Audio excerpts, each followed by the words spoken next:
Japan is basically on sale right now, and most Americans have no idea why. By some measures, 2026 is shaping up to be the cheapest time in around 30 years for a US traveler to visit. Not because Japan got cheaper for the Japanese, but because of a currency shift most people scroll right past. The same trip that would have drained your bank account a decade ago suddenly feels almost suspiciously affordable. The food, the hotels, the shopping, all of it. There is a real reason. It's called the weak yen, and by the end of this video, you'll understand exactly how it works, how to actually cash in on it, and the honest catch nobody mentions. One important thing up front, exchange rates move fast and can flip, so check today's rate and current prices before you book anything. Let's break it down. Okay, quick and painless money explainer, because this is the whole engine. When you travel to Japan, you spend yen, not dollars. So before anything, you're trading your dollars for yen. The exchange rate decides how much yen each dollar buys. When the yen is strong, your dollar buys fewer yen, and Japan feels expensive. When the yen is weak, your dollar buys a lot more yen, and suddenly, everything priced in yen feels cheaper to you, even if the price tag never changed. And here is the headline: the yen has been sitting at some of its weakest levels against the dollar in decades. So your American paycheck stretches dramatically further the moment it lands in Japan. Nothing about Japan went on clearance. Your dollar just quietly got a massive raise the second it crosses the ocean.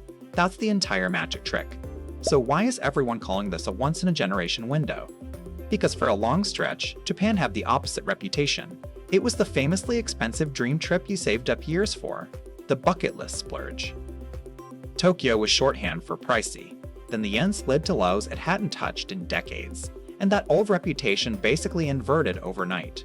A destination that used to be a financial stretch turned into one of the best value trips in the developed world for dollar holders. That combination, an ultra-premium, world-class country at a suddenly affordable price, almost never happens. Usually cheap means rough around the edges. Here you get bullet trains, spotless cities, absurd food, and elite service, and a price that feels like a mistake in your favor. That gap between how premium Japan feels and how little it now costs an American is the whole reason your feed is full of Japan trips. Let me paint what this actually feels like when you're there, because the numbers only click once you're standing in it. You sit down at a tiny ramen counter, the kind with maybe 8 seats and a line out the door, and you eat one of the best bowls of your entire life, for what a sad fast food combo costs back home.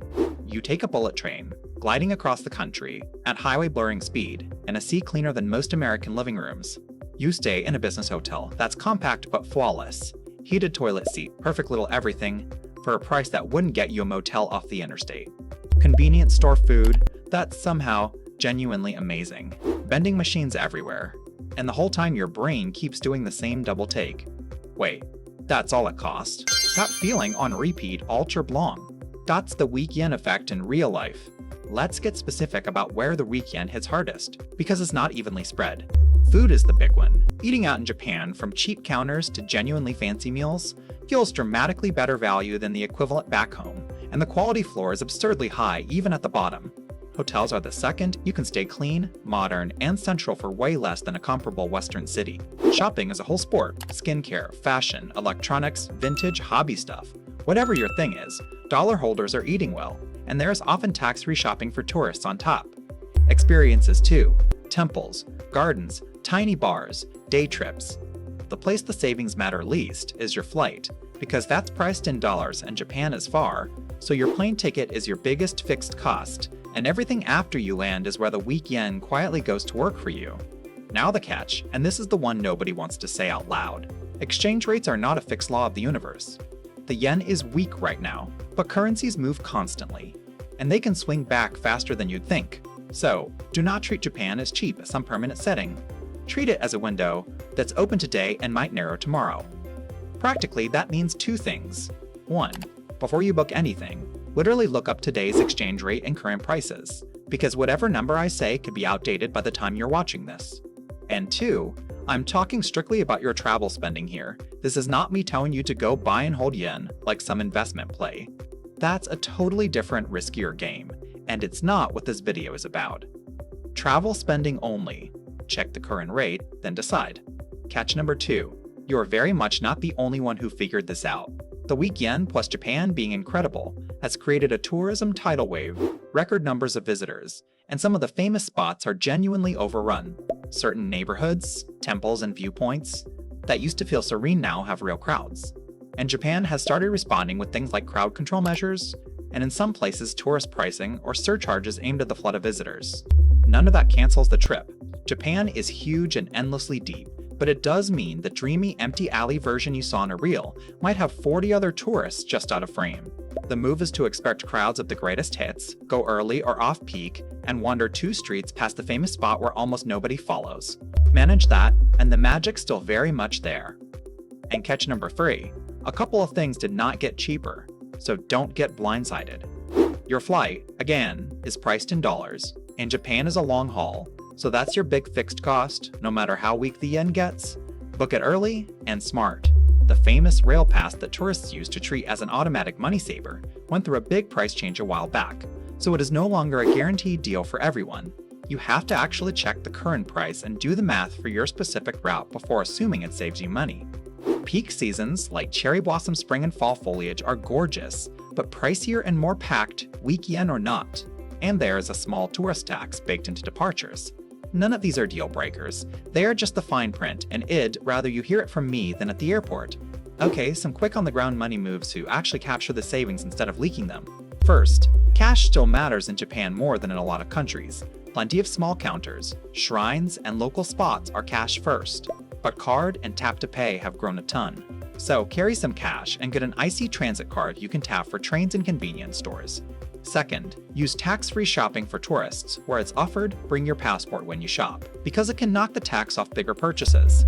Third, be smart about how you get yen. Airport currency counters and sketchy exchange booths often give you a worse rate, so compare your options and lean on low-fee cards and fair-rate ATMs. Small stuff, but over a whole trip these choices are the difference between getting the full weekend discount and quietly handing a chunk of it back in fees. So who should actually jump on this window? Honestly, a lot of you.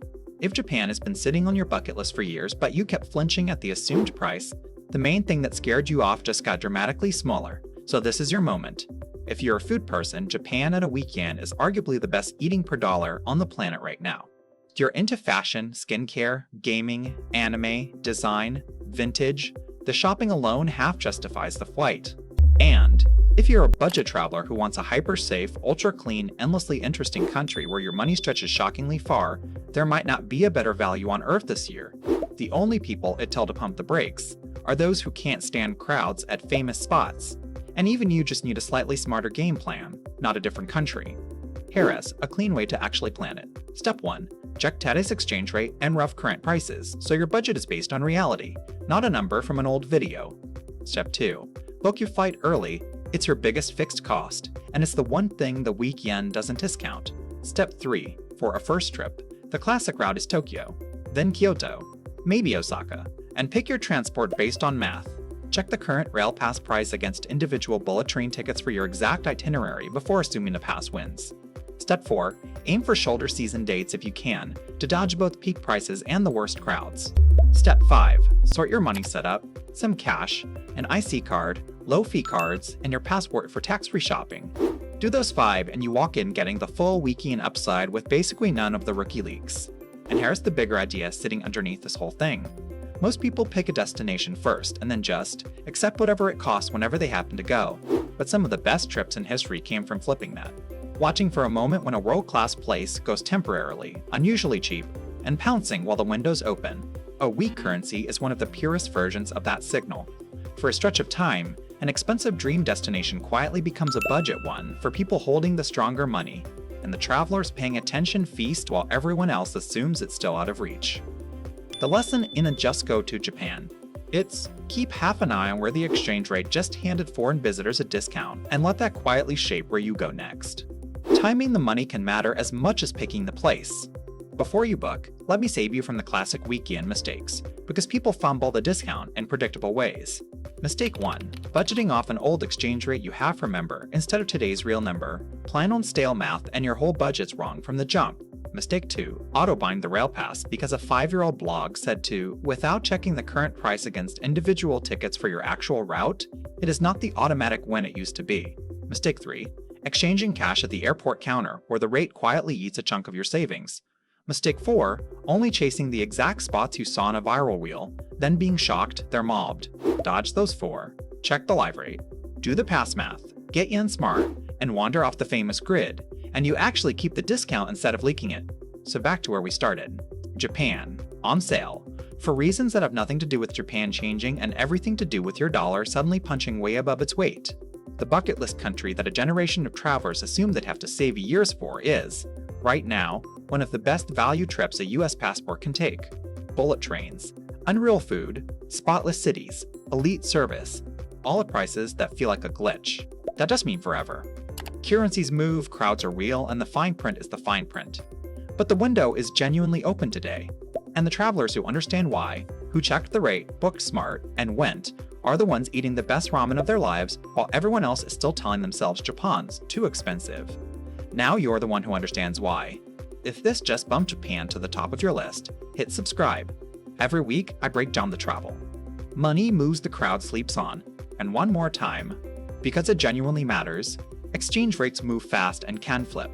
So check today's rate and the current prices before you book anything, and keep this to travel spending, not currency gambling.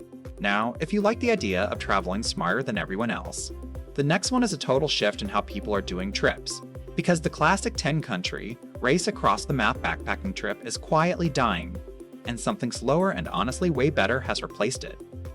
I break down exactly what changed and how to do it. That video's on your screen right now. Go watch it, and I'll see you inside.